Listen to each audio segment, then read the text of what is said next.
Yo, what's up, Canes fans? It is the Beast. Welcome back to the channel, The Beast On. If you see this face, if you hear my voice, subscribe to the channel.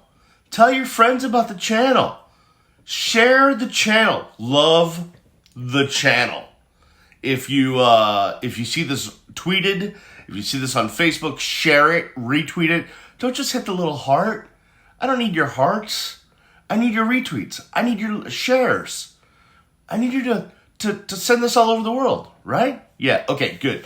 Let's get down to it. The beautiful moon over Miami tonight because the Canes with a shutout of Duke in Durham, despite the long walk from the locker room. That joke will never get old. It will never, ever get old. I've made that long walk from the locker room several times, and it is quite a long walk.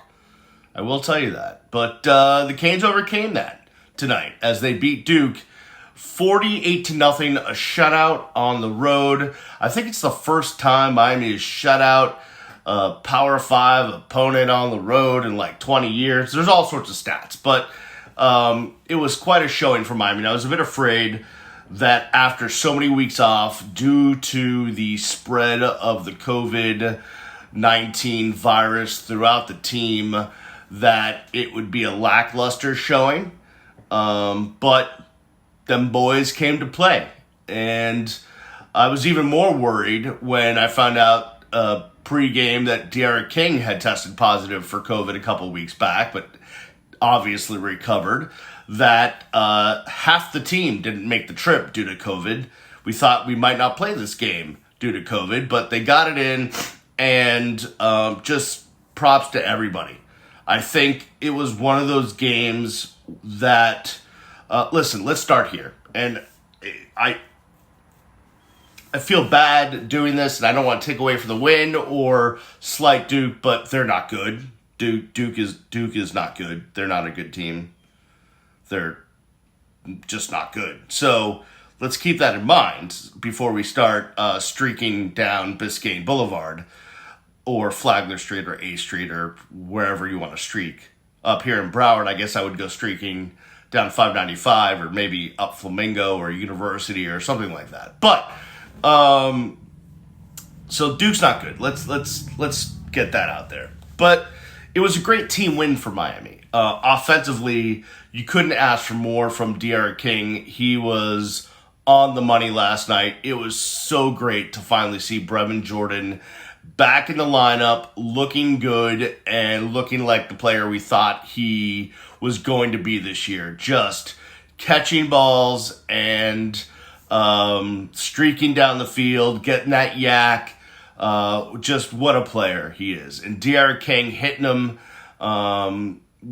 just right where he had to hit him, man. Just perfect throws. De'Ara King throws perfect throws, man. He doesn't often miss.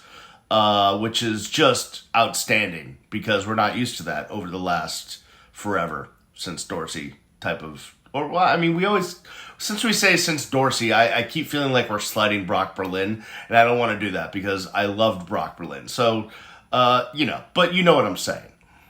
The running game last night, I give props to Cam Harris, who it seemed like had taken a step back in the depth chart as Rooster would get the start. But then would get concussed early on. Cam Harris steps up and just, as Matty Diaz said, he ran like a man last night. And he really did. He jetted into that end zone, and I just felt good for him. Chaney got some burn. It felt good for him. And you know what?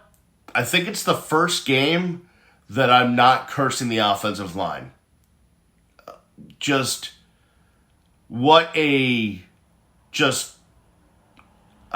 Man, I don't even know what that feels like. It feels amazing not to curse out the offensive line, but they did their job. Blocked in the run, got their pass pro in, really liked it. I just think everyone, Harley, amazing. Everyone just had a good game. Right? Everyone just had a good game on offense. And on defense, Jalen Phillips, holy crap.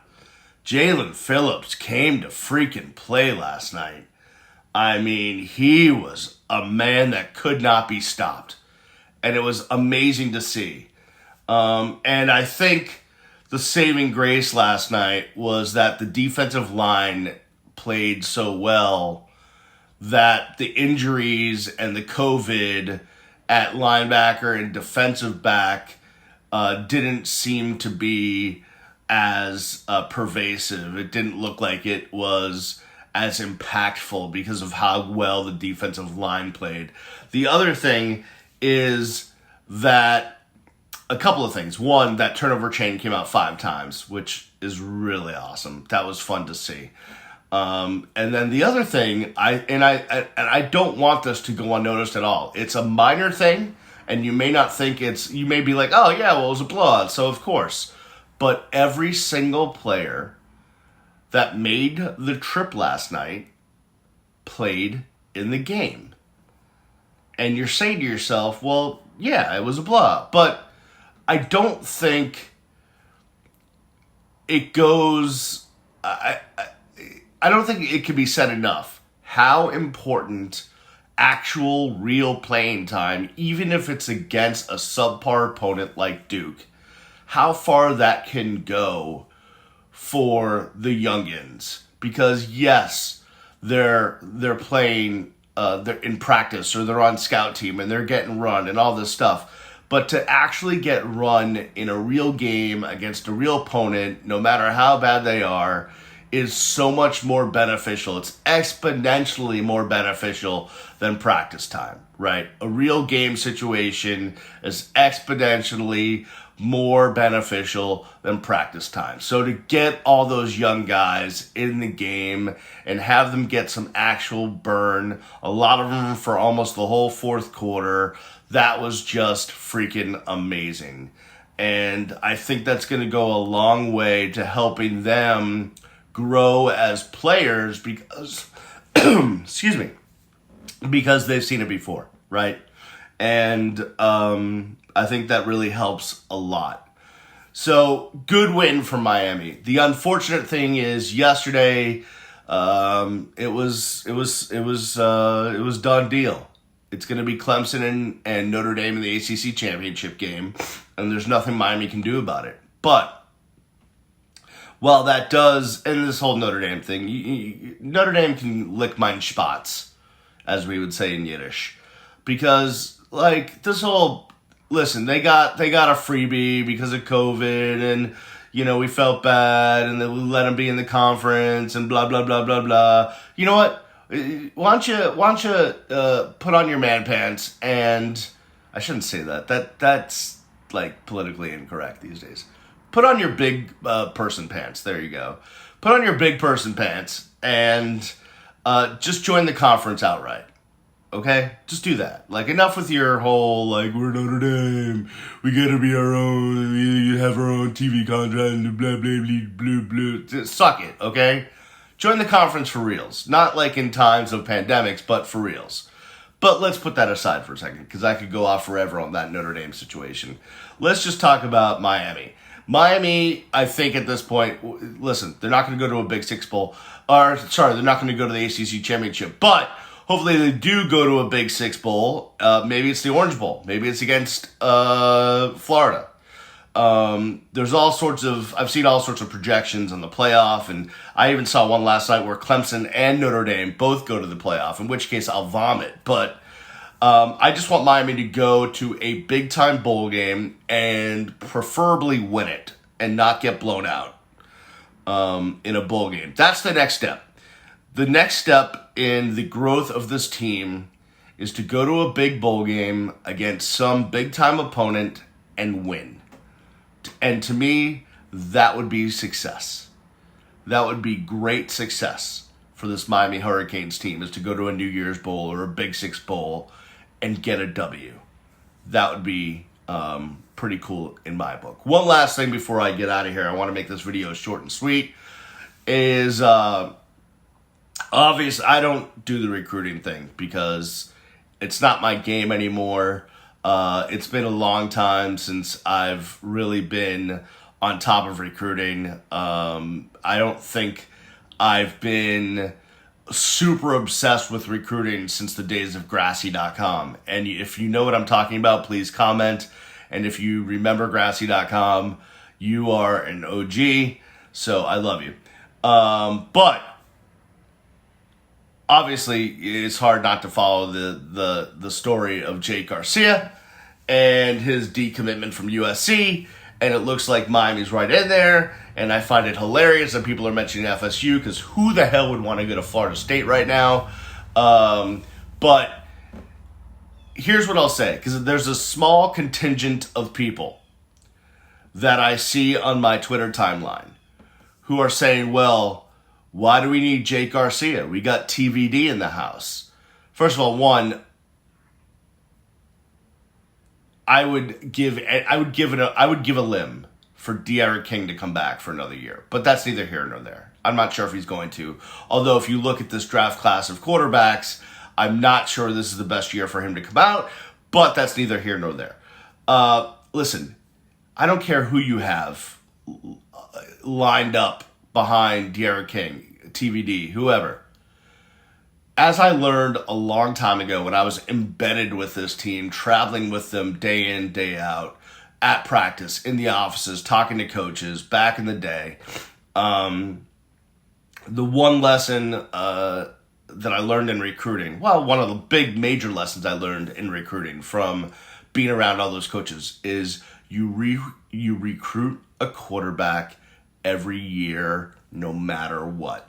There's a billion examples, but you recruit a quarterback every year because you never know, right? You never know. A guy may flake and decide to transfer. Someone may get hurt. You just never know. No matter what, every year you go out to go get the best quarterback out there, and it'll all play itself out. Don't worry about the politics now. Don't worry about playing time now. As my good friend Don Bailey would say, it will take care of itself.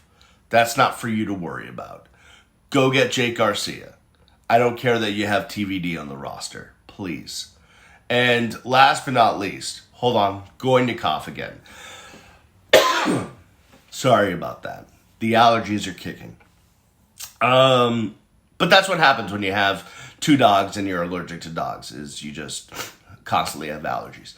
I just would like to have a warning for every journalist, blogger, Twitter person, whoever you are.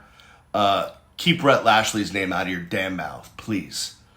Last night when I was watching the broadcast and they're talking about Rhett Lashlee going to Vanderbilt, I wanted to throw something at everyone, really. Pretty much everyone. Mostly Tim Hasselbeck, and he's not good, by the way. He's not good on the TV. God, please, Rhett Lashlee, don't just make it a one and done. Stay for a few years. Get this offense completely well-oiled, and then find someone to take it over, and then you can go be a head coach. Because I don't want to, we don't need to go looking for another offensive coordinator. We found a good offensive coordinator. I don't want to go look for another one. I don't want to stop you from getting the job that you love. But on the other hand, come on, man. Just let's not talk about Rhett Lashlee as it relates to his career growth, please. Just keep that out of everyone's mouth because I don't want to deal with that. I can't deal with that, okay? Anyways, thank you for watching. Enjoy the victory, Canes fans. Enjoy the victory. It was a good one. Glad we could get the shutout. Would love the 50 burger, but I'm glad we could get the shutout.